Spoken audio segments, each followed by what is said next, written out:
everyone. Today we are going... Hey, wait, what's going on? Okay, that was harder than I thought it was. What? Oh, I forgot.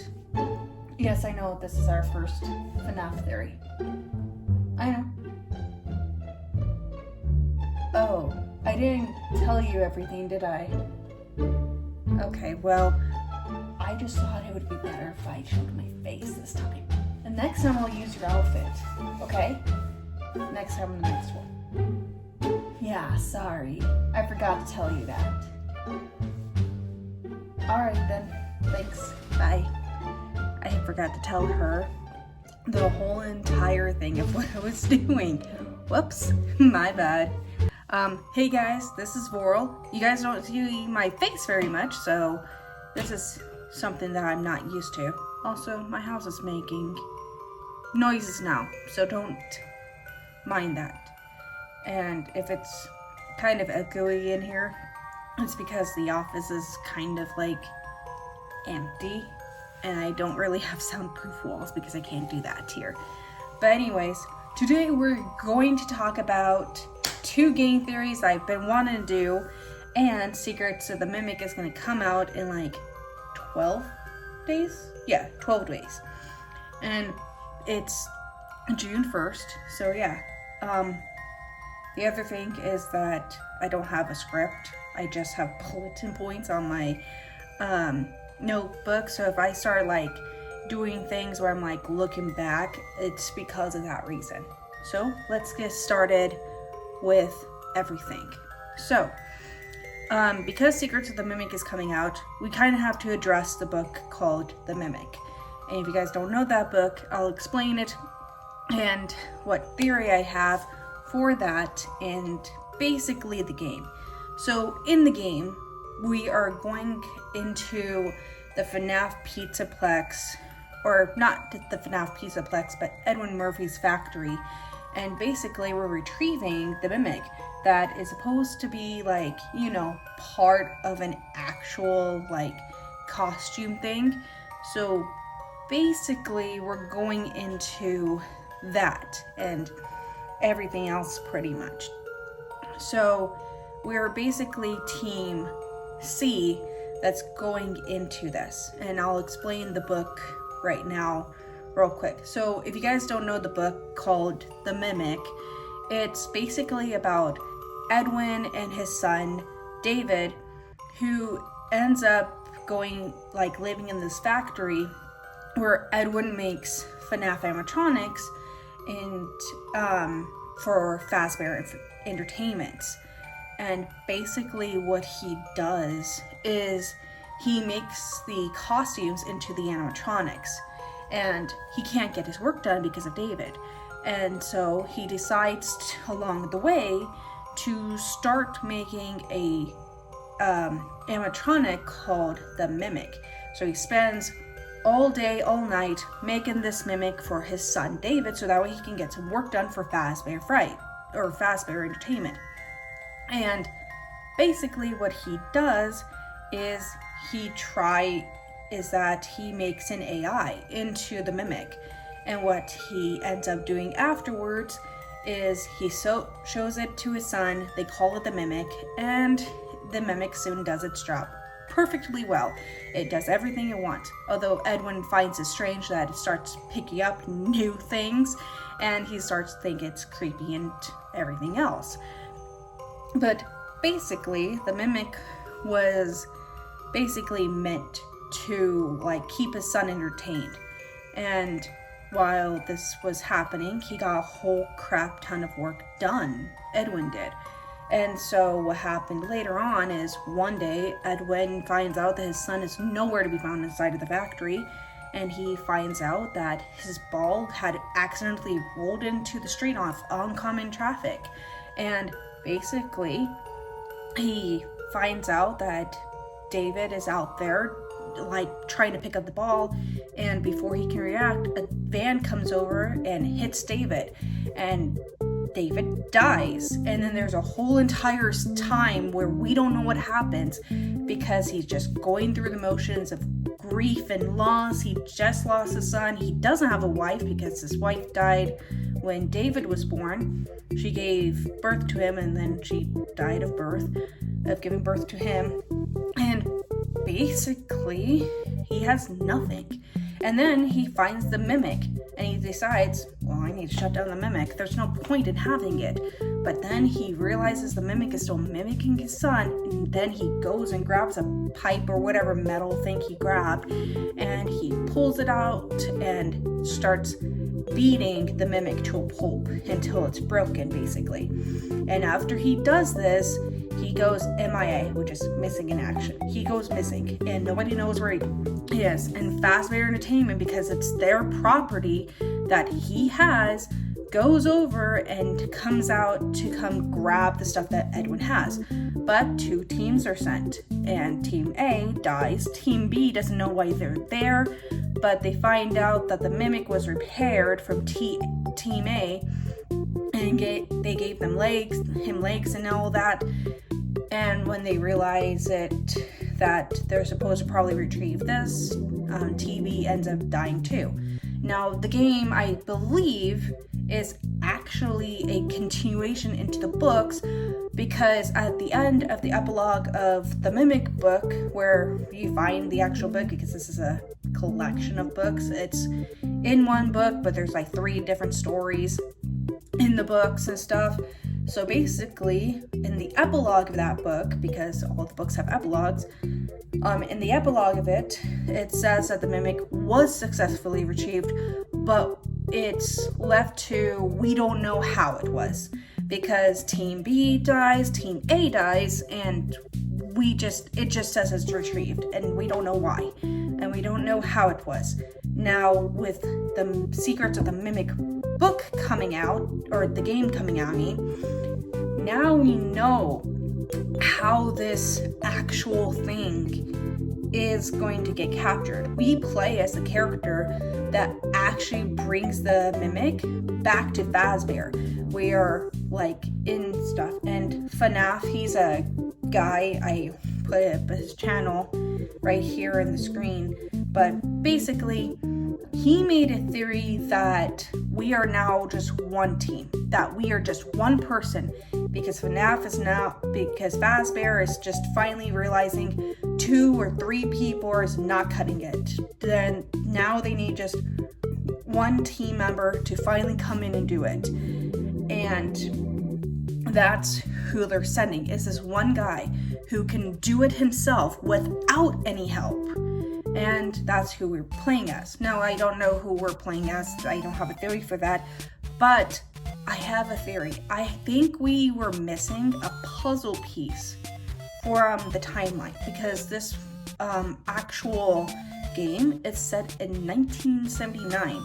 And basically now this is like the earliest time in the timeline that we are having into the timeline of FNAF. And what I think is we are actually going to be getting confirmation as to maybe what actually happened to David and everything. So I'm gonna go over what I think could be happening, and it's not going to correspond with the books. It's just going to be a random thing. And it's that David didn't die at the factory in the games. In the games, it's different. He died, I believe he died at a Freddy Fazbear's locations. And now I'm gonna hear all you guys saying, oh, that can't be true. That would mean that it changed the entire timeline. Like how Into the Pit broke the entire timeline. I'm like, yeah, Into the Pit did. And that's another book I'm gonna be talking about here soon too. But there's a thing that I have always thought has been missing from like the FNAF timeline. You guys all remember Matt Pat's timeline, right? Of how he talked about everything, and it was a 3-parter video, and he said it was gonna be a longer video, and that's like what, an hour, 2 hours or something like that. If you guys haven't seen that video, go watch it. It's really good.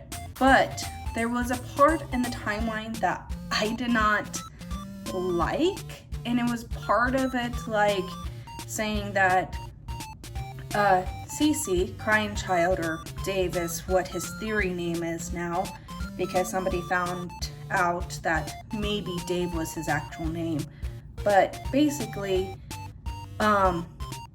this entire theory of the timeline is that he dies after Elizabeth dies, and then the bracelets are made, and then Charlie dies soon after, and then the missing kids incident happens, or Elizabeth dies after this. I don't know what the whole entire theory was anymore. But basically it was that Crying Child died, then Charlie died. And I never agreed. Like, I agreed with it a little bit until more evidence from the books came out, because then Scott said that the books were canon, and it's like, well, that breaks everything then, because it just doesn't make sense whatsoever. It doesn't make sense for the books to be canon. It doesn't make sense for anything else to be canon to the lores, especially like from the Silver Ice trilogy and everything else. It just doesn't make sense. It breaks it. But then we're getting Secret of the Mimic coming into the story now, and it's like, well, now we know the books are actually coming into perspective of the books are canon. And I think that the books being canon is gonna break some things, but I also think this helps with what we're going to expect from newer games. And maybe we know about some things too, but I want to get into this theory. So basically, instead of David dying at the factory, I believe David might have died at a FNAF pizzeria. And there's a reason why I think this. And it's because I think David was the missing puzzle piece from the entire timeline that we do not know about.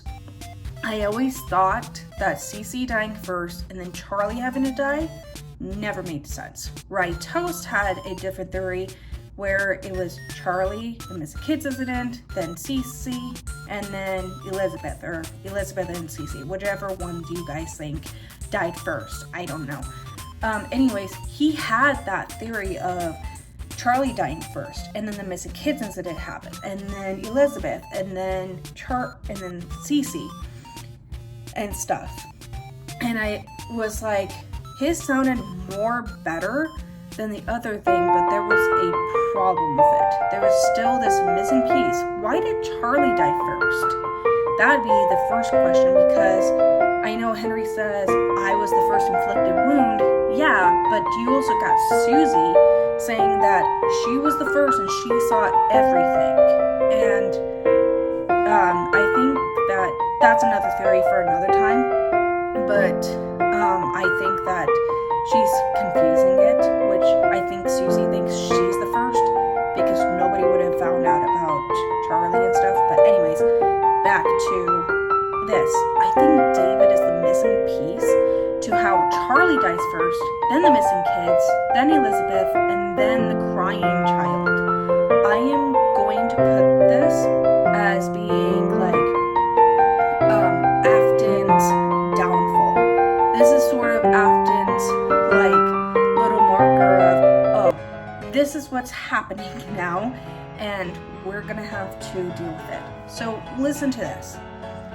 The whole entire story of the Mimic is still true, and maybe, I don't know, we still don't have confirmation about this with Edwin or anything, but maybe Edwin, like, I don't know, got an entire slip saying, oh, we want this to be made because they want the, the costumes to look more real. Maybe it's for Fall Fest or something, and that's why he makes the Mimic. instead for just his son. But he uses the AI for his son to make sure the AI actually works and blah, blah, blah, whatever. But instead of it being at the factory where David dies, David is at the Fazbear Pizzeria. I don't know which location you want to pick. Maybe it's the first one. Who knows? But we'll have to wait and see when the game comes out.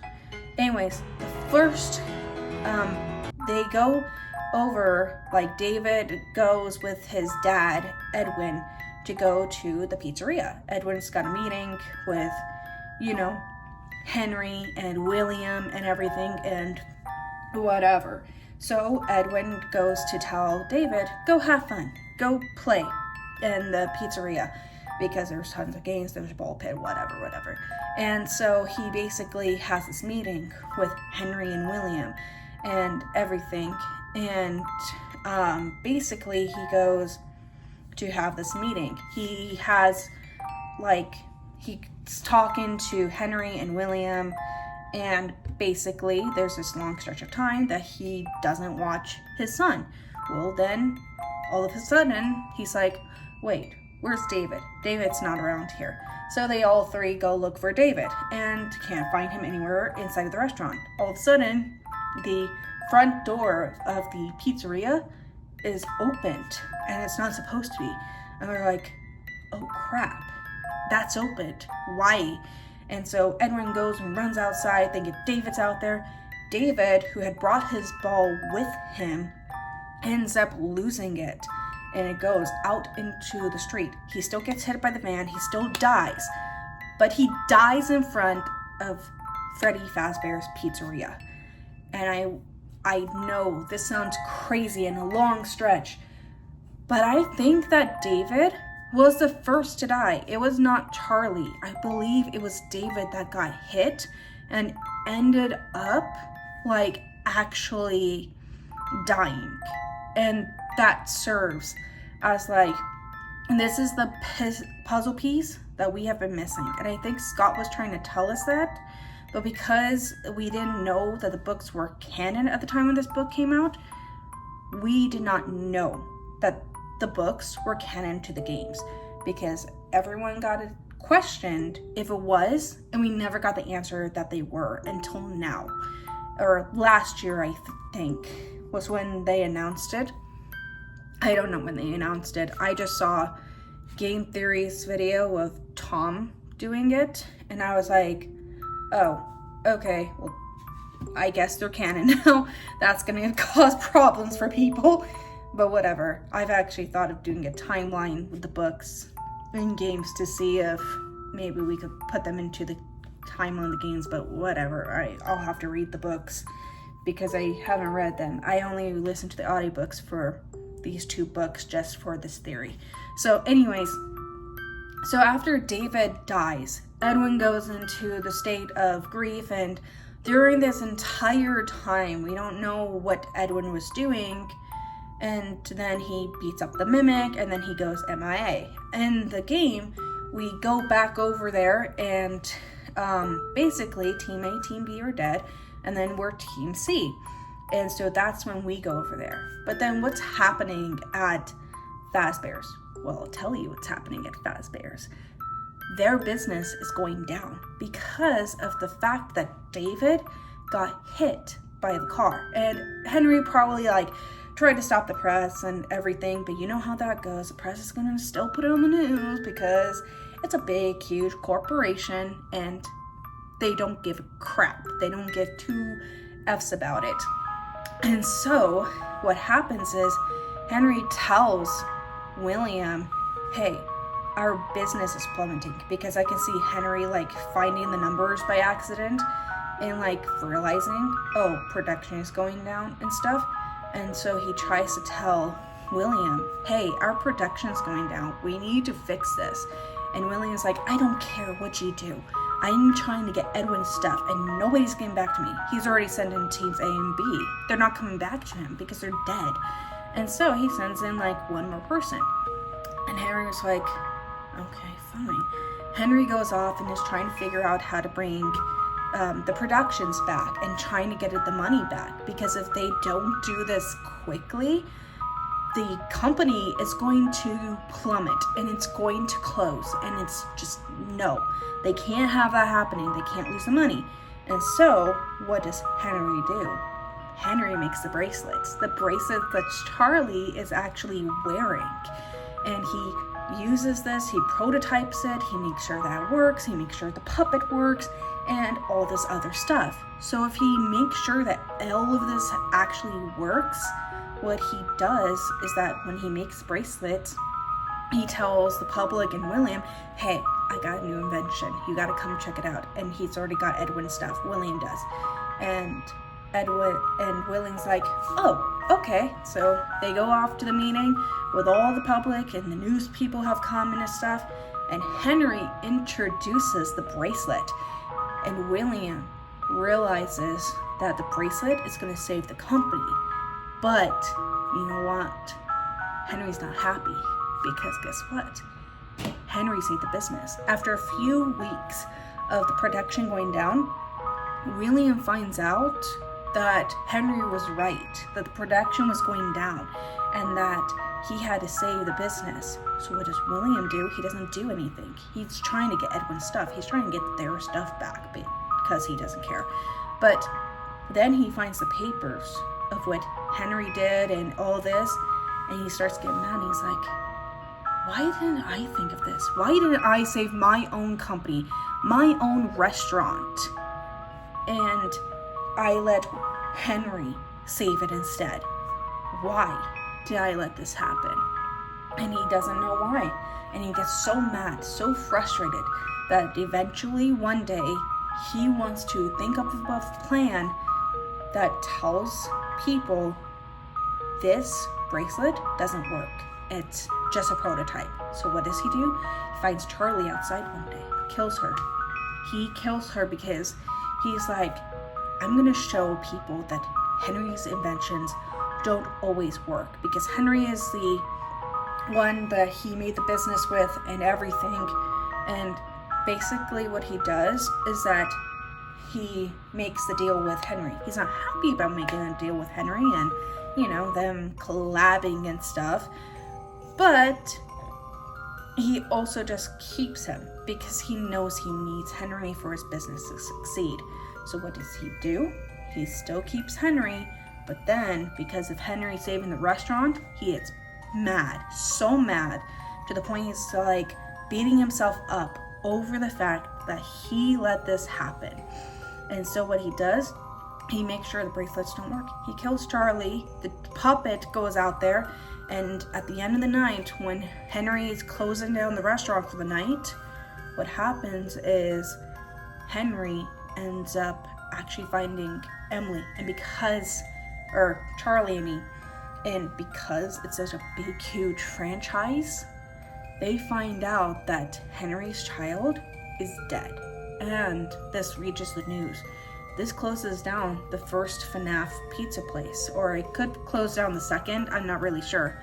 I haven't looked into the whole entire theories, but I think David was the missing piece. I think David was the first to die, and then it was actually, everything else that happened. So David dies, Charlie dies, the missing kids incident happens, so all 5 of those kids die. And then the other stuff happens with Elizabeth and Cece. I think that Elizabeth and Crying Child dying are actually the results of William Afton's karma. This is his karma for killing the kids and killing Charlie. So that's his karma. His kids die. And so after his kids die, that's just it. After his kids die, William dies. I know that doesn't make sense, but it makes sense in a perspective of if he killed the kids and this is a karma story for William and how he dies, it makes sense. David dies, that's not William's fault, that's entirely Edwin's fault because he wasn't watching his son, but he also doesn't pay attention. It's not William's fault that David dies, but he does die in front of the FNAF pizzeria. I have a feeling this is what Secrets of the Mimic is going to tell us that David didn't just die outside of the factory. He died outside of a pizzeria. And if I'm wrong, I'm wrong. And we still have a timeline, a piece of the puzzle missing from that timeline and stuff. But that's what I think is basically happening. And so yeah, now the second part of this theory was going to be a two-parter because I don't see it being like, a full theory. But then I realized maybe I should put it as a full theory because it makes sense for the full story. And so basically we'll go back over as to what I just said. Anyways, Into the Pit. Let's talk about this theory that I have. So Into the Pit is a book that was, I believe it was Scott Cawthon's first Fazbear Frights book, and it's like the first book into that one story of the stories that he has for that book.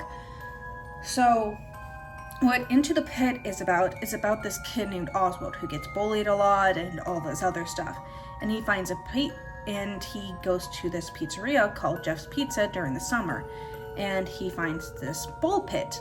Well, the ball pit has decided to send him back in time into the Freddy Fazbear's location.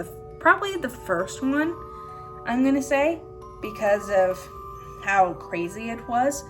But basically, Oswald ends up going to back in time and meets these kids who ends up being his friends. And he goes, and this is like a few days, like he goes back day after day of doing this. And in the Into the Pit game, it's a little bit different because it has to be.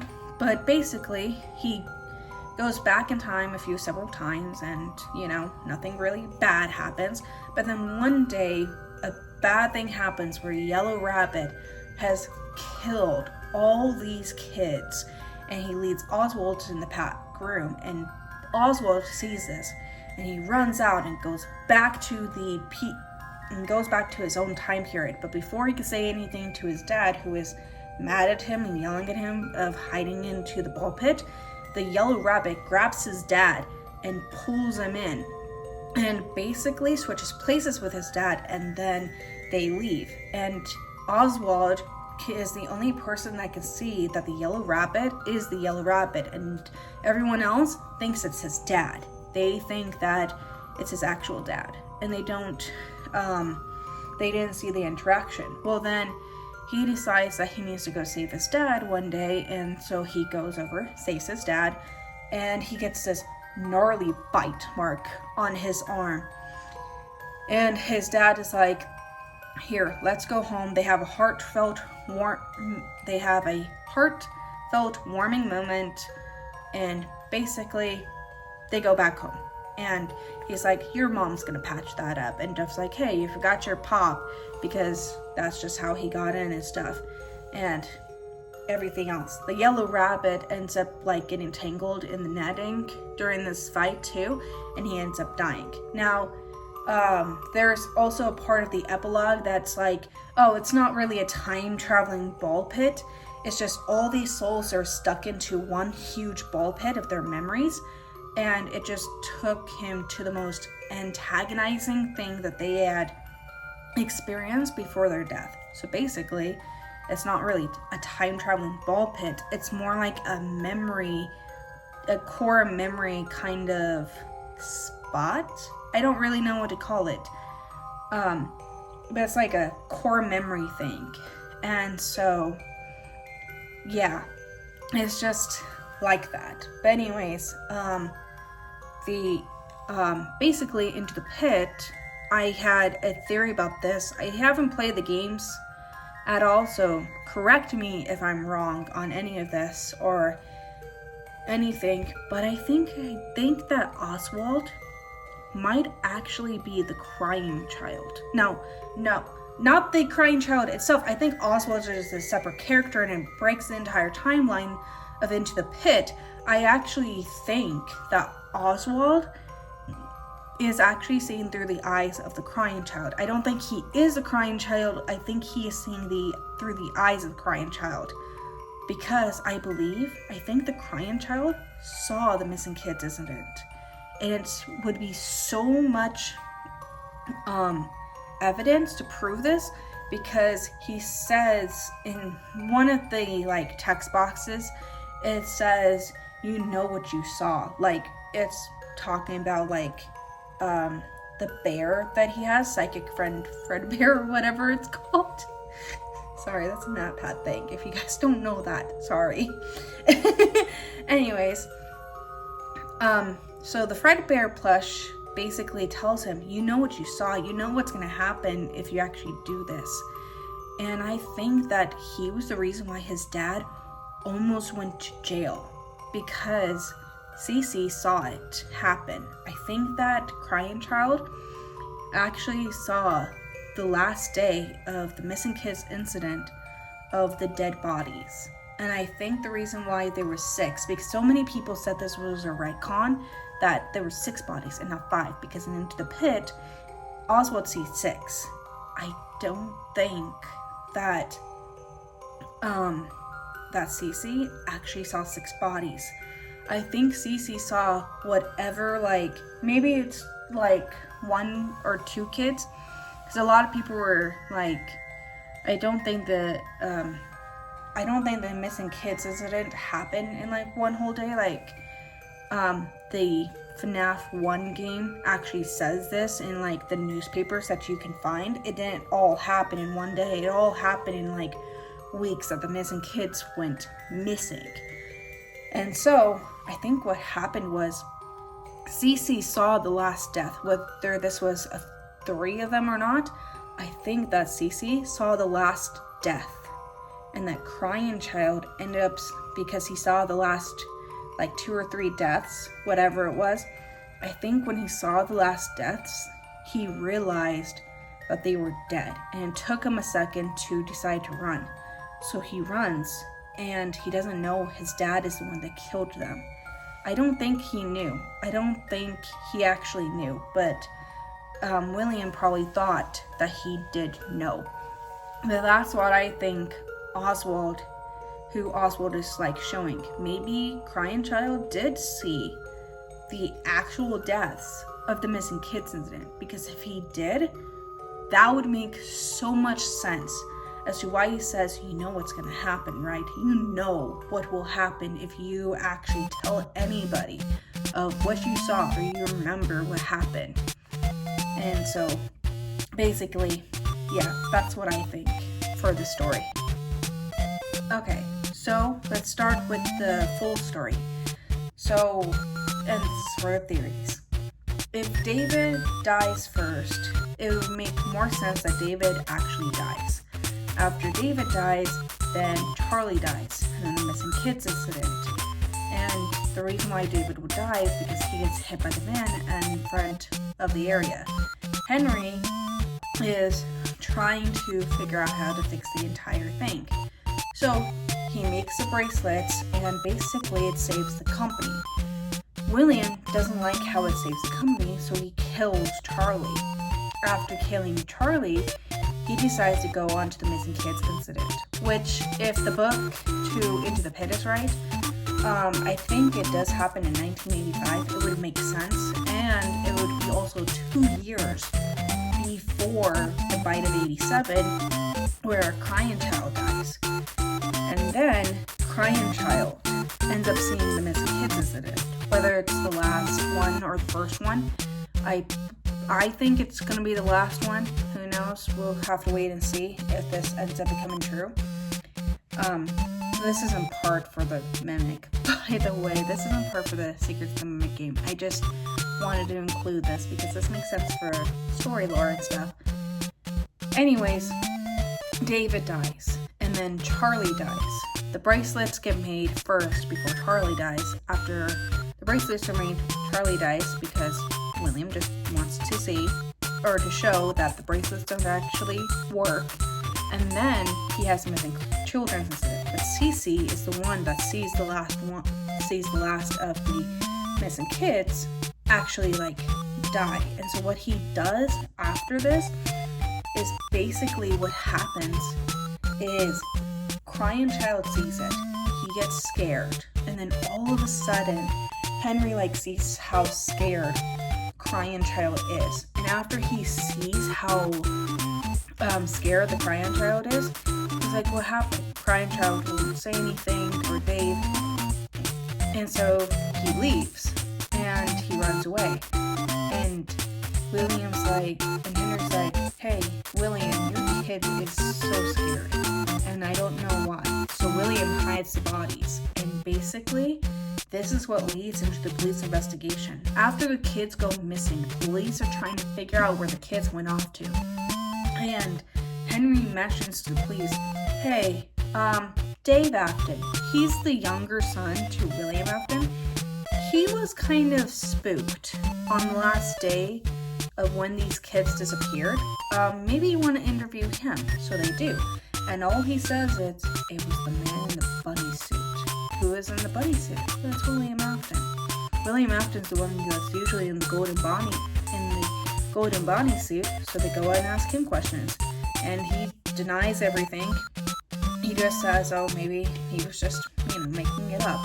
And so basically what happens is, because that's what his kid says, they arrest him because they don't have the full, because that's the evidence that they have, but they don't have enough evidence. They don't have a body, they don't have a weapon, and they don't have motive. So what happens? They try taking him to trial because he's committed, or not committed, what is it called when you're going to jail? I can't remember the name. Oh crap. This is why you need to write a script. Oh shoot, what is it called? Oh crap. 1 second. Convicted. It's called convicted. Sorry, my brain just decided to stop. I'm very tired and I just want to get this theory out before Sunday ends. Because I'm done with today. I'm so tired.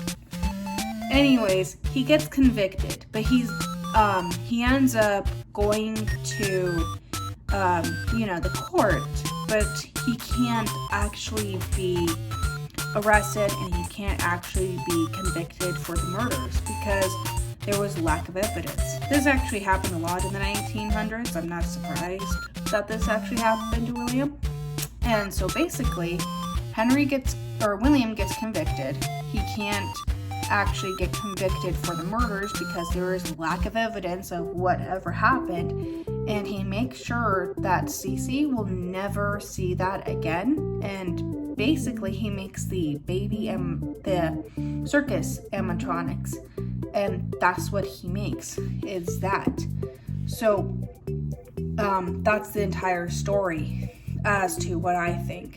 So it's basically all you need to know for this theory. It's David dies, Charlie dies, the missing kids incident happens, and then for Afton's entire thing, Cece sees the missing kids incident, the last of them, and gets freaked out. Police come and investigate and ask William and Henry about it, and Henry's like, hey, crying child is the one that actually was spooked on this last day. You might want to interview him. So they do, and Cece, who I think wouldn't know that it was his dad, says, oh, it was the man in the yellow bunny suit. And at the time, they just think it's William, because at the time, it is William that just does this.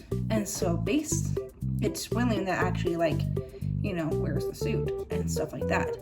So they arrest him just because they have that evidence, but because of the lack of evidence, he can't be convicted for the crime. And so that's all that happens, basically. He can't be arrested, and he makes the circus animatronics. I keep wanting to say circus baby animatronics. I don't know why. But basically, he makes the circus animatronics and everything else. Else happens. Elizabeth dies.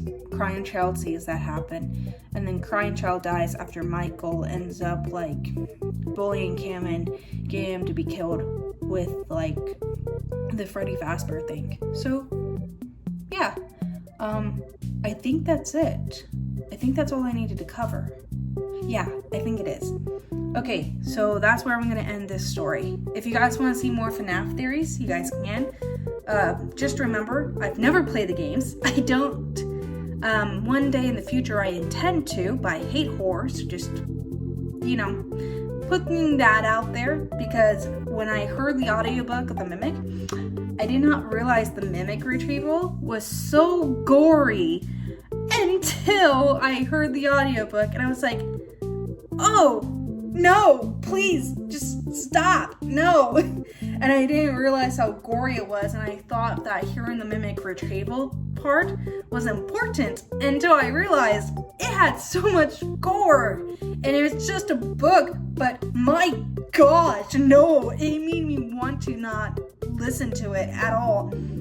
I was like about to like turn off the video just because of the gore and stuff. But anyways, that's it, basically. If you guys like this theory, you guys can leave a thumbs up and subscribe to the channel if you want to see more of this content. I play video games too, so if you guys want to see me play some video games like Reverse 1999, or even, what's the other one? The other one I will just put up here. Espers. That's got something to do with Espers, I know that. I am so tired. But anyways, put what you guys think in the comments down below, and thanks you guys for watching. And I hope you all will have a great day and have a happy Pride Month. I'll see if I can find a Pride Month game to play as well, and play some Pride Month games for a little bit. But thanks guys, have a great day, and I'll see you in the next video. Bye! Hey guys, so this is Future Voral. I missed a few things when talking about this for Into the Pit, so there will be a part 2 for this theory, so look out for that tomorrow. Thanks guys, and bye. That was a lot. I don't know how you do that. Was that good? No? Oh, come on. It was my first time. Whatever, your opinions don't matter. Okay, bye.